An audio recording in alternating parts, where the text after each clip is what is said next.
This is a rant. Without a doubt, it's me complaining. Please, however, watch the whole video, as I think it will be beneficial to you. If you don't mind, leave a like or comment so that other people can find it, because the more people that view this, the larger impact it can have on the Marvel Snap community. No, I'm not that full of myself to think that I have the ability to influence Second Dinner's decisions. I'm hopeful of that. Optimistic, even. I intentionally put my optimistic shirt on as I rant and complain. I'm optimistic that they will listen to their community, listen to creators much bigger than me. But the main benefit of this video is for you, the players, and how I might be able to add some care, maybe some insights, and help you avoid the same mistakes that I have. And together, for both of us just to enjoy playing Marvel Snap. That is the intention of the videos I make, to help people enjoy playing Marvel Snap. So let me complain. Let me speak to Second Dinner as if they were listening, and then I will speak to you, and we can share in our hopes for Marvel Snaps, our enjoyment and our love for it, and find ways that we can enjoy it while Second Dinner screws it over, trying to milk the golden goose, as Regis said. I've got my notes here. I've got my optimistic shirt on to remind myself that truly this is a game I like, and I am optimistic that Second Dinner can get it right. It's not that it's not impossible. They can do it. This is what I think they should do to fix their game. But first, let's talk about the horrible, just absolutely atrocious series drop. So here we are. 12 cards that are dropping series from the last one that happened in like March, over 6 months ago. So here's the thing. If you do some math, they release one new card a week. So in 6 months' time, that's roughly 26 cards. Plus one a month in the season pass card. So that's 6 additional, one a month. So now we're up to 32, plus Cassandra Nova. What was the one we got from High Voltage? Agony, and now King Eitri. Okay, so we're at 35 new cards. 12 of them, none of which are particularly new, are dropping series. And only 3 of those are becoming free to play. Absolutely ridiculous. I'm going to get to Second Dinner's comment about this and how they're addressing the appropriate controversy over it. Let's talk about these cards and how they're almost disrespectful to the players, okay? Impactful cards here. Kitty Pryde, almost everybody's got her. Coming back to her in a second. But, okay, great. I'm glad more people are going to get her. Iron Lad, pretty good card, especially for ongoing Tribunal decks. Sasquatch, works good in bounce decks, but there's other things that you could work. X-23, really crucial for Destroy. If you're a Destroy player, you probably already have X-23. Grandmaster, a card that actually a lot of people are missing, which is pretty good. There's some great things you can do with Grandmaster. Pretty good card to be dropping. And then everything else is everything else. And even that, with Grandmaster and Iron Lad and kind of X-23 and Sasquatch, the really good cards, they're not even becoming free to play. They're going to Series 4, which means they're still hard to get. But add insult to injury. They chose the cards that the least amount of people care about, the least impactful cards, the least meta cards, the least archetype defining, the least exciting cards, and said, oh yeah, here you go. Here's your series drop because we have to do it. Let me just make you even more upset. Next week, we have Gore coming out in this Spotlight Cache. The week after that, guess what one of the cards is? X-23. That Spotlight week just got worse because X-23 went down. Guess what's the week after X-23 with Penny Parker? Sasquatch. That week just got worse with this drop. Okay, we go 3 weeks. No, we go a few weeks to the first week of January. Guess who's in that? Grandmaster. That week just got worse. However, that week does have Victoria Hand and Hawkeye. Kate Bishop, two pretty impactful cards. Anyway, nonetheless, that week just got worse. You keep going, and then it's just, why? Why would you, 1, drop these cards? 2, if you are going to drop these cards, include them in the Spotlight caches. You know that card acquisition is a problem. This is your one opportunity with everything that has been happening to show that you care. And you did not. You did not show that you cared. Okay, now to give Second Dinner a chance as I continue to rant and complain. In the Discord, they made a comment as they dropped this information. This is happening on December 10th, by the way. This is what they said. Quote, while these series drops will help many players along their journey, it's not intended to fix the core issues we are feeling around card acquisition. The team remains focused on a larger, long-term solution. We're planning for an even bigger series drop in the first quarter of 2025, which is faster than our previous series drop schedule. Okay. Fine. Let's take that apart for a second. They're kicking the can down the road as they tend to do. We're working on something that's going to be even better than what we've got right now. You can't wait. Stick around. It's so good. Just hold out a little bit longer. Which from what I see other people talk about, I have not been in Marvel Snap forever. It seems like that's what Second Dinner tends to do. However, to be optimistic, in line with my shirt, and to give Second Dinner a chance, I know what it's like to work in a company and to make decisions about things that directly impact your financial revenue return. Believe it or not, series cards and the position of cards within those series is how Second Dinner makes money. And for this game to continue to work, you may not want to hear this, that Second Dinner has to make money, and they have to make a lot of money for free-to-play games to be a primary focus. Marvel Snap is a pretty high-value game for being free-to-play. With the animations, the sound effects, the gameplay, the servers, the game modes, the content that they release around it, the artwork, the licensing, it's not cheap. And for a company to be interested in a game that is free-to-play, it has to be giving a pretty large return on that investment. So protecting their ability to gain an investment is in their best interest, and our best interest to keep the game alive. Literally alive. So I understand, in my experience working in a company, when you're making decisions that directly impact your revenue, your return, your sales, those decisions, especially in a more corporate organization like it sounds like Second Dinner is, take time. They're heavily evaluated. There's investor approval, there's owner approval, there's presidential approval, executive approval. Everyone puts their finger in the pie when it's this type of decision. So I can understand, especially if it claims to be as big as they're claiming it, that people are getting involved and it's slowing the process down. That's not good. It's the breaking point has been reached long ago, but I understand why it's taking a while. Now, while their revenue is essential for the game to stay alive, the other part of the game staying alive, which also impacts their revenue, is the players. And this was a chance to show the players and the status of the game that they cared.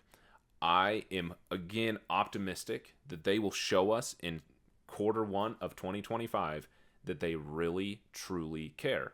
If you look into data mines and you look into bundles, it seems like the bundles are getting better. The gold bundles are getting less expensive. The Token Tuesday bundles are getting less expensive. Unless I'm just totally misremembering it, but it seems like there is something with next year being the way that it is. Again, that could also be related to investor approval. I don't know. Is it Second Dinner publicly traded company? I don't know. That doesn't matter. You don't need to know those things. But financial decisions are made in a yearly basis, so maybe that's why January next year is such an important deadline for them, because that's when they're able to make those types of decisions. All of that being said, this series drop was stupid. If you think about this for 3 seconds, Kitty Pryde was a card that everybody who was playing the game when Kitty Pryde was released, because she broke the game, got for free. At that moment in time, if you gave every player in the game the card for free, Kitty Pryde should have been the final card you get when you, like, that recruit season, like your very first, before you go into the actual ladder, like your ladder progression when you start the game. Your final reward for finishing that recruit ladder or that recruit season, however they want to do it, should be Kitty Pryde. Everyone who plays the game should get Kitty Pryde for free as a Series 1, because everybody else who played the game got Kitty Pryde for free.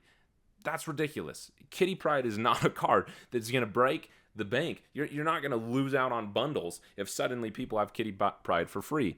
Jean Grey should be a Series 2 card at minimum, because what are like the cards that, like, the defining Series 2, Series 1 cards? It's the Guardians, Gamora, Star-Lord, Rocket Raccoon, Drax I think is Series 3, but Groot, right?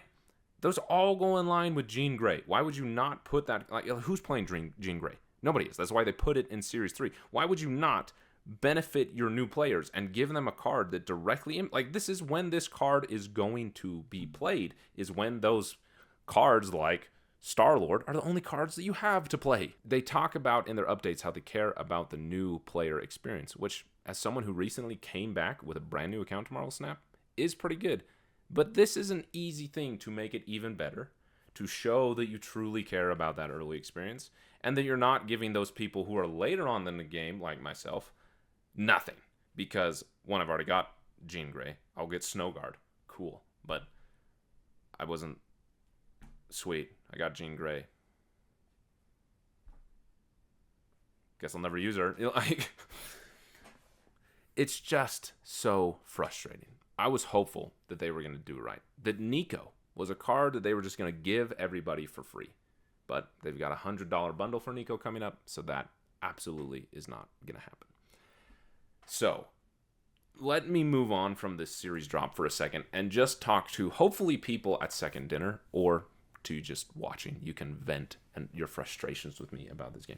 Here's how you can fix Marvel Snap. Here's how things can get better that are quite simple. And I hope that I'm not expressing these hopes and these desires and these strategies for them to just be dunked on later and never happen and have my hopes crushed to pieces. But I'm going to read off my notes here. Here's the things that you could do to fix Marvel Snap. Don't do series drops like this, and do series drops more consistently. When a card has been released for 6 months, it at minimum goes to Series 4. When the card has been released for over a year, it should go to Series 3.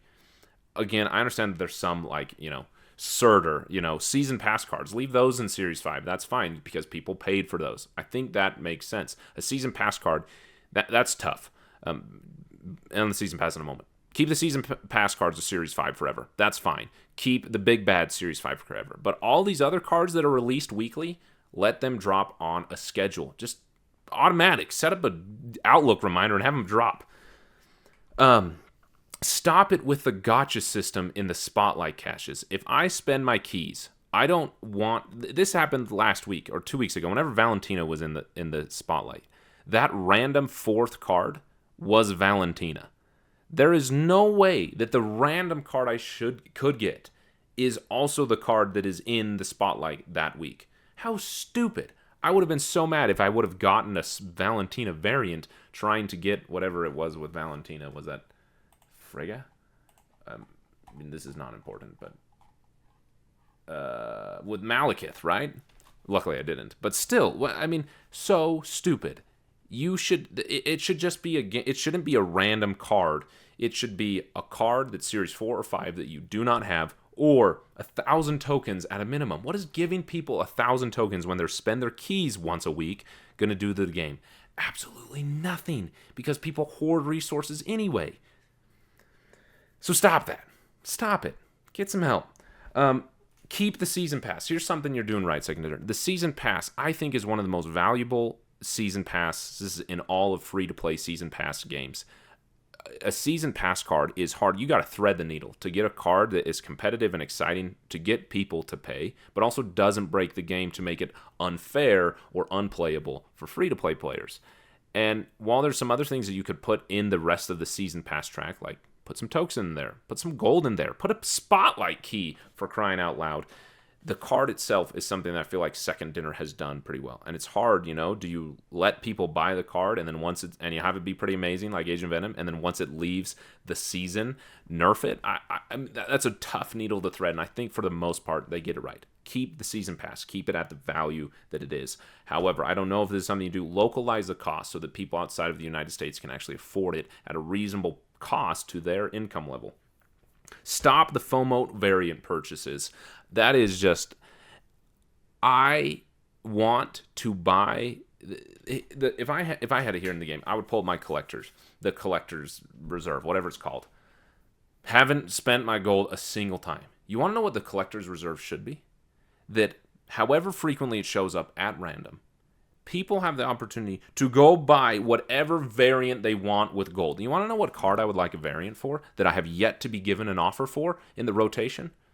Uatu, my favorite card, the first card that I got to inked, I have yet to see a variant for. I would give you my gold for an Uatu variant. There's some sweet ones out there, but I will. It is not going to show up in my rotation. I get a stupid Spider-Man variant that I don't even want, that's ugly in the collector's reserve. Instead, I should be able to go in for 2 days or 1 day, whatever it is, And it's limited time, right? It uses, like, I get it. You got to take my resources, so use those gambling kind of don't miss out techniques. That's fine, but give me the opportunity to actually get what I want, and I will give you my resources more willingly. I will give you up my gold in game if you let me pick the variant that I want. It isn't that hard. I don't think that it's giving you more money or giving you more of my resources to have these variants so limited time, have them rotating through the shop. I mean, let's compare to Fortnite, one of the most successful free-to-play games. Where does it make all its money? On the cosmetic purchases that people make for fun. They want their character to look like Mrs. Incredible. So they spend money on that. I would love my Uatu card, when I play Uatu down, for people to know that I love Uatu, that I've got an inked Craggle, whatever, split Uatu with a cool variant. And then I'm throwing them down on the board because I'm proud of it. And I'd spend my gold to do that. You will earn my resources if you give me the opportunity to do that. Instead, I'm just hoarding my resources, waiting for a good bundle to show up for gold so I can get tokens, so I can get a card later on. Like, I would give you my resources if you just gave me the freedom to spend them the way that I want. Same thing with card customization. Give me a chance to buy boosters, or stop giving me boosters in that spot collection level track for cards I don't even play. If I get another booster for, I'm trying to think of a card I never play, Typhoid Mary. Oh my gosh, I have so many boosters for Typhoid Mary. Why? Up until Surtur came around, and even now with Surtur, I don't even play Typhoid Mary. You want to know what I would like? I would just like boosters. Here you go. Here's 35 boosters. You can use them on whatever card you would like. You want to know why I would do that? Because I like upgrading my cards to get splits so that when I play the deck that I really like playing, my cards look cool. That's fun for me. That's the joy of cosmetics. I'd give you my resources to get the deck the way that I want, but I can't give you my resources. You want to know why? I'm not going to give you money for credits because my Colleen variant that I want to get split, that you gave me a stupid gold split instead of an ink split, I can't give you my... I'm not going to buy credits to upgrade that card because I don't have any boosters for it, and there's no way for me to buy boosters for that. Sure, I could do that pro bundle, whatever it's called, and spend $100 and get random boosters and probably get more Typhoid Mary boosters. Card customization in this game is so excellent. I love it. It's one of my favorite parts of the game, and I think you do really well. But let me spend my money and my resources to do so. Stop trying to force my arm to spend it on things that I don't want because I'm afraid that it's never going to come around again.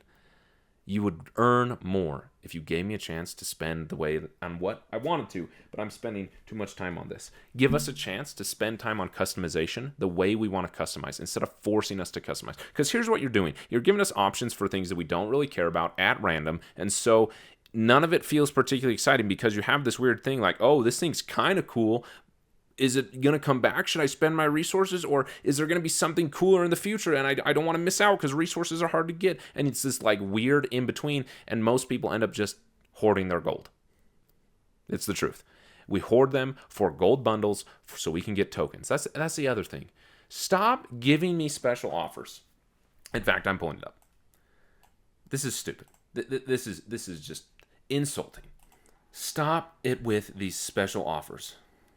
This is not a special offer. You want to know why? Guess what? Tomorrow, 14 hours from now, I can get this card with in-game tokens. You want to know what I'm spending, if I were to, $75 on? These 10,000 credits, not the card. So stop trying to hide behind this idea that you're giving me a cool card that I don't have. I'm spending my money for the credits. You want to know what? This is stupid. Don't give me a special offer for a card that's going to be in the Spotlight Cache in the next month or more. You guess what the special offer was right before this? Meek. Meek is going to be in the Spotlight Cache in 1, 2, 3 weeks. Why would I ever give you... In fact, the Meek bundle was $99. Why would I ever give you $99 for Meek and 10,000 credits? Stop it. It's insulting. It makes it obvious that you're greedy, that all you want is my money, and that you think 10,000 credits is $74. Well, guess what? Back to my point, and I'll move on from this. maybe I would give you $75 for 10,000 credits. Forget this. Forget this card. Just $75, 10,000 credits with 300 boosters, 600 boosters for a card of your choice. My Colleen variant would finally be inked, and I'd be happy. I'm not going to spend $75, but that would get me to spend my money because you're letting me spend it on what I want instead of trying to trick me into something that ultimately I don't really want. I don't really care about Havoc, but man, I'd like to get some credits because then I can get more keys, so then I can get more new cards when they come out. It's just rude.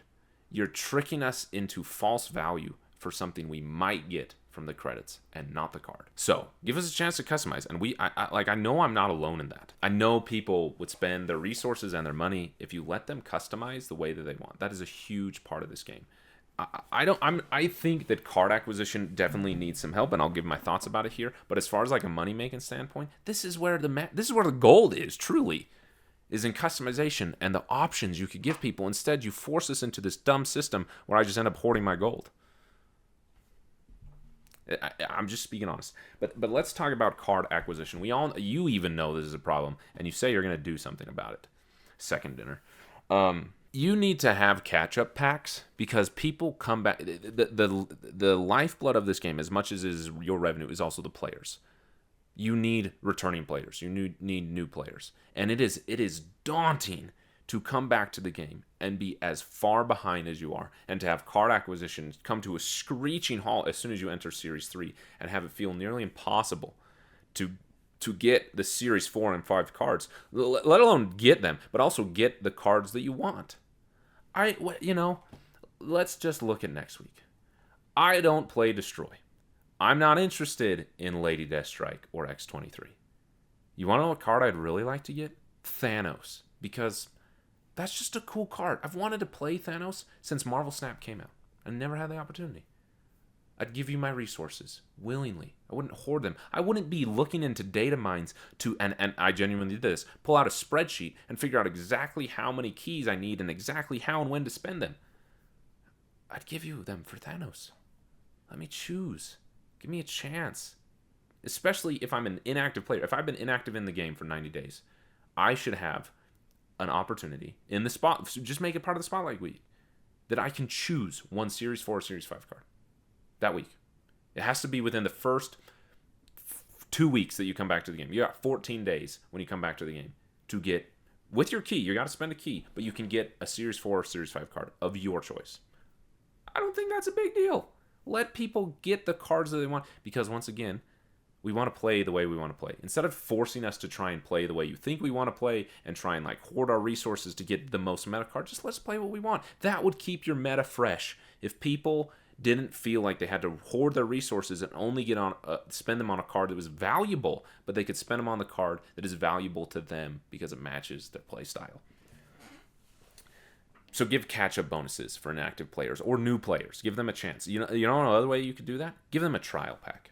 Give them 3 meta decks. As soon as they finish the recruit season, whatever it's called, say, here you go. Here's that's kind of hard with collection levels, but maybe throw out the collection level altogether. But give them 3 decks to choose from that they can play for 2 weeks. They've got 2 weeks to play. Here are your most meta decks. And here's actually the way you could do it. 2 weeks, you get to play with these meta decks. You get 3 of them. Here's the what we see is the most consistently performing decks. You can play with them. Even if they've got a season pass card, you get to play with them. Here you go. You get to use 2 weeks and pick out your deck. At the end of those 2 weeks, you'll never do this. You'll never let them keep a whole deck. So, okay, let me give you an option that you can actually digest. Let them pick one Series 4 or Series 5 card from that deck.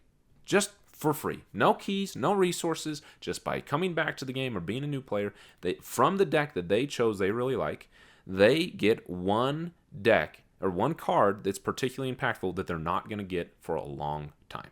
One of them. In addition to that, they can spend their key in the first 2 weeks, a Spotlight key, to get an additional card of their own choice. Now they've got 2 cards that they got to choose to fill out their deck And I genuinely feel like if you've got 2 Series 4, Series 5 cards at the beginning of the game, you can make up the rest in the deck with the cards that you've got because Marvel Snap decks are that diverse, and you can do that. But if you're missing those 1 or 2 cards, you're not going to get it. You're just not going to get it. Last thought on card acquisition: introduce a referral program. Forget the referral program. Just introduce a way for me to play with people who don't have a Marvel Snap account. They haven't played Marvel Snap. My brother, he's a Magic the Gathering, physical card player. He also plays Hearthstone. I would love to play Marvel Snap with him. Love it. It would be so much fun. You want to know why we're not? Because there is no way for him to enter the game and play a deck against me that is even remotely fun or fair. So we never play together. And it's going to take him like 3 weeks before he even has a chance to play against me. Let me give a referral code to someone. All they have to do is download the app. They don't even have to make them sign in so you can take their data. That's fine. I mean, not really, but I understand that's what you got to do. Okay? Make them sign in. Have people download the app. Sign in, whatever. And send them a code. And they can pick from any one of my decks. Or they can make a deck out of. They have access to my entire collection. I can recommend a deck for them. They can make one of themselves, but we get to play against each other. Super duper fun and allows a way to get more people into the game. Do you know how many people I think I could convert to Marvel Snap if that could be my introduction to them? Even better, if they played a referral game, if you want to call it that, let them keep 2 or 3 of the cards. Maybe go as far as let them keep the deck. You would never do that. But let them keep something from the deck. Hey, you specifically came from a referral. Here's something that you get because you have previously played with this. I think it would be huge. Even if you leave the actual referral part out of it, just let me play against people who don't have a Marvel Snap account, who don't have a collection level. I would love to play this game. That would increase the fun and the amount of times I play Marvel Snap, which is what you want. It's easy. And final thing, Second Dinner, bring back High Voltage. This is my first time playing Deadpool's Diner. I hate it. It is not fun. And I know what you're doing. You're trying to get me to spend gold on some bubs so I don't miss out on the FOMO new free card. Stop. Again, stop forcing me into decisions I don't want to make because you know that this gambling FOMO thing that mobile games have such a chokehold over work. It's greedy and it's rude, and it genuinely is ruining your player base. Deadpool Diner is fine, but throw in another bub increase in there more frequently. Don't make me go from what is it, like 2 million to 15 million without any increase in bubs besides playing games. Especially when I'm at the dumb Jello one that's like 400,000 bubs. Oh my gosh. Never made it past that. Horrible. Okay, enough on Deadpool Diner. Bring back High Voltage. It was so much fun. Genuinely was a lot of fun. That was a really long rant. If you're still here, oh my goodness, thank you. I feel better. Now for the important part. How do you, the players, still find joy and have fun with and better approach Marvel Snap, even if Second Dinner continues to be stupid the way that they are? This is what actually matters. Complaining about that and expressing that to Second Dinner is important. I don't think they're listening to me because I'm under 1,000 subs, which you could change that. But I don't think they're listening to me. I hope you listen to me. Because the challenging thing is, and this is not new information. I've said this before. Other creators much wiser than me have said this before. It's not entirely Second Dinner's fault that Marvel Snap isn't fun. Hear me out.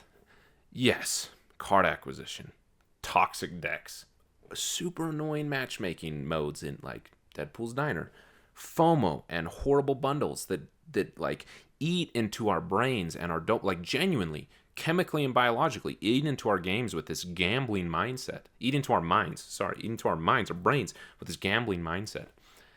Yeah, all of those are problems. I addressed those for 30 minutes. But it's our attitude. It's the way we approach gaming. It's the way we approach Marvel Snap in general. It's the way that we approach winning and materialism and all these things that you probably don't want to hear me talk about that affect how fun Marvel Snap could be. If Marvel Snap is only fun when you're winning, hate to break it to you, you're doing it wrong. If Marvel Snap is only fun when you have the cards, hate to break it to you, you're probably playing it wrong. If Marble Snap is only fun when you have the deck, hate to break it to you, you're doing it wrong. Yeah, sure, pulling off that perfect combo because you have that cool deck that Reed just made a video about and you want to play the same card and you pulled off the combo. Like, yeah, that's satisfying and that it is fun. But there are other ways to have fun without having the card, without having the deck. Play what you have and play what you enjoy playing. Now, hear me out. You're like, well, I don't have Black Swan and I really enjoy Bounce, so I can't make a good Bounce deck. Or what if you don't have Falcon, Toxin, or Beast? How are you going to make a Bounce deck? You can't, okay? I'm not putting my head in the sand here, but I'm being honest that instead of focusing on the meta, instead of focusing on having the most competitive, the most cutthroat deck that can't be beat, just focus on what you've got and play it. And play it well. Here's a video that you can watch, the one that I made about how to actually reach infinite. Has nothing to do with the cards that you've got. Go watch Regis's video about the 10% win rate deck. He made a good point about how our mindset about having the perfect meta cards and winning, without a doubt, that helps. That's why the meta is what it is. And it is a thing, and meta reports and deck lists are a thing. And they're valuable in and of themselves. But you can win, and you can have fun, and you can pull off fun combos, and you can play a way that is meaningful and is fun. I tell you what, I was having the worst time in Deadpool's Diner. Speaking of Jean Grey, that's kind of funny. She was in the series drop. I pulled up, I was like, you know what? I've always wanted to do a Jean Grey deck. I don't think they work. 3 of the games were fun. The others were not. That was Deadpool's Diner's fault. You know, but again, that was also my mentality with Deadpool's Diner, that I had to win, that I had to get those bubs because I got to get the free card. Instead of just saying, let me just play a game, and if I win and outsmart my opponent, that's why I like playing Marvel Snap, because the chess match of trying to beat my opponent is what's fun. And if I put value and meaning into the wrong part of it, I've put value and meaning into the wrong part of it, and it's no longer fun. Play the cards that you want, the decks that you want, and have fun. And use your resources to get the cards that enable you to play that way. You are not going to get every card, and there are some that you're going to miss out on, and because of that, you're not going to be able to play that type of deck. You're not going to be able to play that deck. Scream is a card that I spend my resources on. It's a phenomenal card. In fact, it's a heavily competitive, high-performing card. It's just not the way I like playing. Like, nothing wrong with it. People can play it all day long. It's just not my playstyle. It doesn't go with what's fun and what jives for me. So I don't play it. In fact, I play less good decks because that's just what's fun for me. So on a final night here, and then I will let you go, and you can leave a like and a comment to help people find this video. And you let me know what like am I off my rocker here in the chance that we have to better enjoy Marvel Snap? Here's my final thought, and I mean this from the deepest, most sincere part of my heart. That card, that deck that you feel like you're missing, will not make Marvel Snap more fun. It will not make life more fun. It will not make up for the sinking feeling of lack, the sinking feeling of not enough that games like this and our material world have just made a part of almost everyday life. I'm not trying to be unnecessarily heavy, but I've spent mental energy, I've spent resources going after that one card because it felt like that was the thing I was missing. Not just in Marvel Snap, but for whatever reason, my brain locked onto it as the thing that I was missing. Like so much focus outside of Marvel Snap went into that card. How can I get it? I got it. And then immediately went to the next card. How can I get that? And the problem continued. And that is Marvel Snap. It's gambling, mobile game, modern gaming, microtransactions, chaos. It's materialism. It's all those things. It's ultimately up to me to recognize that actually isn't what is going to fill this void in my life. So without trauma dumping and getting too therapeutic, when you can reach that point, it's healthy to recognize you don't need that card in your deck. You'll probably never play him anyway. I wasted resources today. I spent some keys to FOMO pull Fenris Wolf, and I got a Nihilus. Played a few games with Nihilus. It's probably the only games I'll ever play with a Nihilus. He's going to sit in my collection and never be used. But for whatever reason, I felt like I needed him because he's a Nihilus, and he's a junk. He defines as that archetype. I don't need a Nihilus. I don't even think I want a Nihilus, so why would I ever elevate it to need? You don't need anything in your collection. but I'll get off my soapbox. I'm saying these things to Second Dinner because I genuinely care about Marvel Snap. You have made a phenomenal game that has some of the best gameplay and sound effects and animations and card customization and collection that just is really enjoyable and lots of fun to play. And then you just make it really unfun and not enjoyable. And I care about Marvel Snap because it's a game that I like playing and I don't want to lose something that I like. And to you, the player, I want you to have fun the way that I want myself to have fun. So hopefully this helped. This has been a really long video. If anyone has watched it to the whole thing, comment pineapple, the pineapple emoji, or just the word pineapple. Let me know you made it to the end, which I will. I really appreciate you if you commented pineapple. Thank you. That was random. So yeah, can you fix Marvel Snap? I don't know. Can you fix anything in the world? But we definitely can have fun, fixed or unfixed. Hopefully, Second Dinner truly cares. Again, I'm optimistic. I wore this short because I meant it. You look into what's happening. They say they're going to do something in quarter 1, 2025. You look at the bundles that are coming. They seem like they're getting more affordable. They're clearly feeling the pressure. Pokemon Pocket is taking players away. Marvel Rivals is going to take players away. Other games are taking players away. Their dumb, greedy economy is taking players away. They're feeling that pressure. If they care about, if they're as greedy as we think they are, they're going to do something, unless they're just going to milk it until it dies. We'll see. Can we hold out until to 2025? I can, because there's enough about Marvel Snap that I enjoy that I can focus on that until 2025. It might reach a point where I break. I recognize other people have gone there before me, and that's fine, but we'll see what happens. Anyway, thanks for watching. If you're new here, subscribe. I'd appreciate it. I make Marvel Snap videos in case you didn't know. Anyway, pineapples, I guess. Thanks for watching.